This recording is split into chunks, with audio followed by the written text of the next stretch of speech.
À quoi va? Je m'appelle Pierre-Olivier Macquart et je suis entomologiste. Je travaille sur le projet Enterprise au Ghana, en Afrique de l'Ouest. Notre objectif est de donner de la valeur à des déchets organiques en les transformant en sous-produits rentables utilisant des insectes. Pour ce faire, nous utilisons la Black Soldier Fly, une grosse mouche très calme qui vole peu et n'est pas une source de nuisance comme la mouche domestique. Elle ne transmet pas ni ne transporte de maladies. Elle est présente à l'état naturel quasiment partout et est très facile à élever. Nous nourrissons nos larves en utilisant des déchets organiques afin de produire des larves qui serviront de source de protéines renouvelables dans l'alimentation animale. Les résidus de la digestion des larves, enrichis avec leurs fesses, peuvent être utilisés comme engrais organiques pour être épandus sur les plantations. Derrière moi, vous pouvez voir les bâtiments d'Enterprise.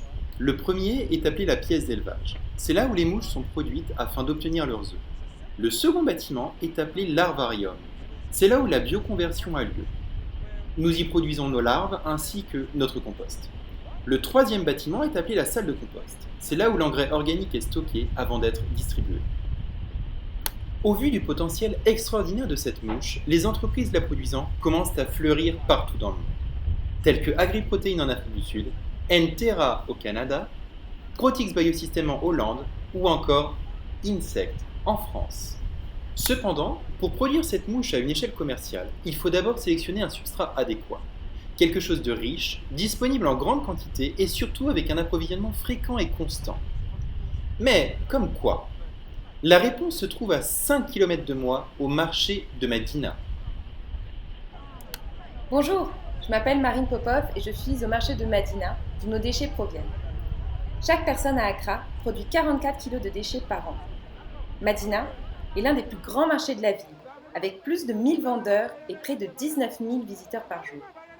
Les gens viennent de toute la région et même d'au-delà pour échanger ou acheter des fruits, du bétail et d'autres choses. Mais à la fin de la journée, une grande partie de ce qui est périssable finit à la poubelle. 70% des déchets sont collectés par une compagnie privée appelée Zoomlion. 10% sont brûlés et le reste est empilé dans la rue. Vous pouvez imaginer l'odeur, mais le vrai problème est d'ordre sanitaire. En 2014, une épidémie de choléra a touché près de 25 000 personnes et en a tué près de 250 000. Et c'est là que le projet Enterprise entre en jeu. Avec la Black Soldier Fly, nous pouvons transformer tous ces déchets et s'en servir dans l'alimentation animale et en engrais organiques. Alors Madina Market, c'est vraiment une mine d'or pour nous. Quand on se promène dans les marchés d'Afrique de l'Ouest, on ne dirait pas mais il y a une forte hiérarchie. Tout le monde a une tâche bien spécifique. Si vous voulez parler aux vendeurs, il vous faut d'abord entrer en contact avec les reines du marché. Ce sont les femmes qui contrôlent la distribution et la vente des produits. Elles font le lien direct entre les producteurs et les consommateurs. Nous sommes venus ici pour discuter affaires avec elles. Ce sont elles qui vendent les déchets et bien qu'une infime partie soit vendue aux producteurs de porc, il y en a largement assez pour notre production, toute l'année et à un prix très raisonnable. Nous avons pris cette opportunité afin de demander aux acheteurs ce qu'ils pensaient du projet. Sur 100 personnes à Madina, Ossou, Agbogblochil et les supermarchés Shoprite, 87% d'entre eux ne seraient pas gênés par l'utilisation des farines d'insectes dans l'alimentation animale. Maintenant qu'on a le substrat pour élever les insectes et qu'on sait que ça ne dérange pas les gens, comment les produire? Eh bien, c'est très facile. Tout commence avec une cage pleine de Black Soldier Fly. La Black Soldier Fly a besoin d'énormément de soleil et doit être placée dehors toute la journée. À l'âge adulte, les mouches ne se nourrissent pas mais ont besoin d'eau. Nous en pulvérisons 5 fois par jour sur les cages. À cause des fortes températures au Ghana, nous plaçons un récipient plein d'eau pour leur permettre de boire à leur convenance durant la journée. Celui-ci doit être changé tous les 2 jours. Les Black Soldier Fly adorent le vert et aiment se reposer sur les feuilles durant la journée. La première étape pour produire la Black Soldier Fly est de récupérer ses œufs. Nous le faisons une fois par jour.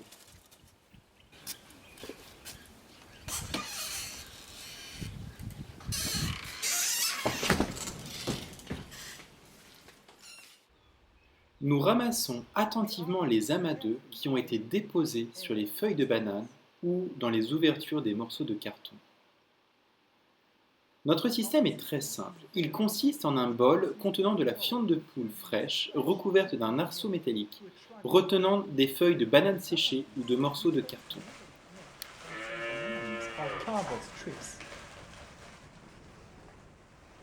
Les œufs récoltés sont inoculés dans des boîtes indépendantes. Nous plaçons 0,150 g d'œufs dans une boîte contenant un mix de son de blé et de fruits pourris. Nous faisons cela afin d'éviter une invasion de mouches domestiques.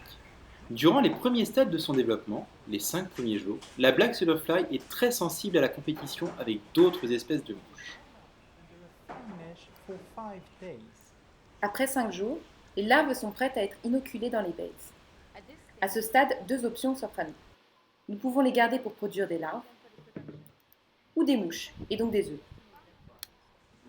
Nous avons construit un système de baies pouvant contenir 300 kg de déchets afin de produire massivement nos larves. Après 10 jours, les larves ont grossi drastiquement. De quelques milligrammes, elles pèsent maintenant jusqu'à 0,15 g chacune. C'est le temps de la récolte. Pour récolter nos larves, nous avons créé un système très simple. C'est un filet métallique tendu sur un cadre de bois. En 12 heures, 75% des larves sont tombées à travers. Nous préférons récolter les larves lorsqu'elles sont âgées de 10 jours, avant qu'elles n'atteignent le stade de prépupe. C'est alors que leur profil nutritionnel et digestibilité est la meilleure.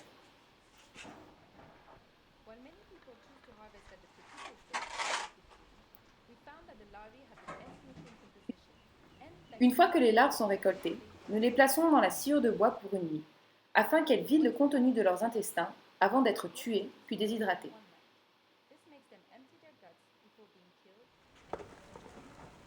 La sciure de bois peut, quant à elle, être resséchée puis réutilisée plus tard. The sawdust can then be redried and reused after this process. The larvae are then placed into a metallic. Les larves sont placées dans un bac métallique au four à 55 degrés Celsius. Une fois séchées, les larves sont stockées dans un endroit sombre et sec. And shady place. Lorsque les larves ne sont pas utilisées pour la production, elles sont utilisées pour produire d'autres mouches. Dans ce cas, les larves sont conservées durant 10 jours dans un bac. Chacun de ces bacs est individuellement marqué avec la date de récolte des œufs, le poids des œufs, la date de transfert dans le bac et la date de transfert du bac dans le bale. Chaque boîte et chaque transfert est enregistré dans une base de données afin d'assurer la traçabilité des produits au sein du système de production. Chaque bac est placé dans un broodstock bay. Il consiste en un bac de béton dont l'un des côtés possède une pente à 30 degrés finissant dans une gouttière. Nous tournons le substrat tous les jours afin d'éviter une dégradation anaérobique qui pourrait tuer nos larves. Après 5 jours, les larves sont âgées de 20 jours. Elles commencent à se transformer en prépupe. La larve va chercher un endroit sec et sombre afin de finir tranquillement son développement. Elle devient très facile à collecter. Une fois collectées, les prépupes sont stockées dans de la sciure de bois. En Afrique de l'Ouest, nous avons découvert qu'une petite guêpe parasitoïde, Dirhinus diffardi, s'attaquait aux pupes d'Hermesia illucens. La solution que nous avons trouvée est très facile.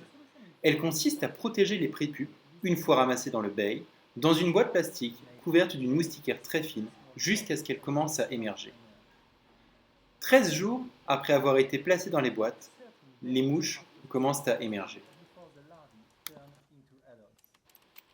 Maintenant, les mouches s'accoupleront et vont pondre des œufs.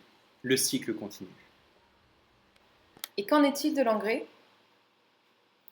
Eh bien, à chaque session de récolte des larves, il peut être récupéré et mis en sac.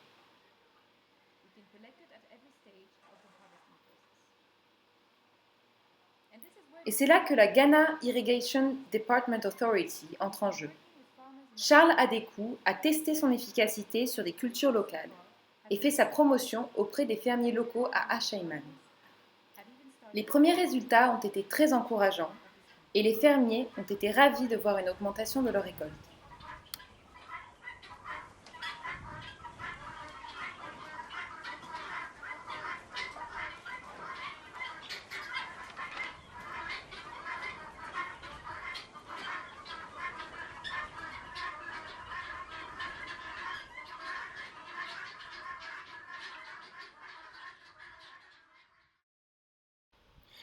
Merci d'avoir regardé cette vidéo, nous espérons qu'elle sera utile. Vous pouvez nous retrouver sur Facebook ou sur notre website.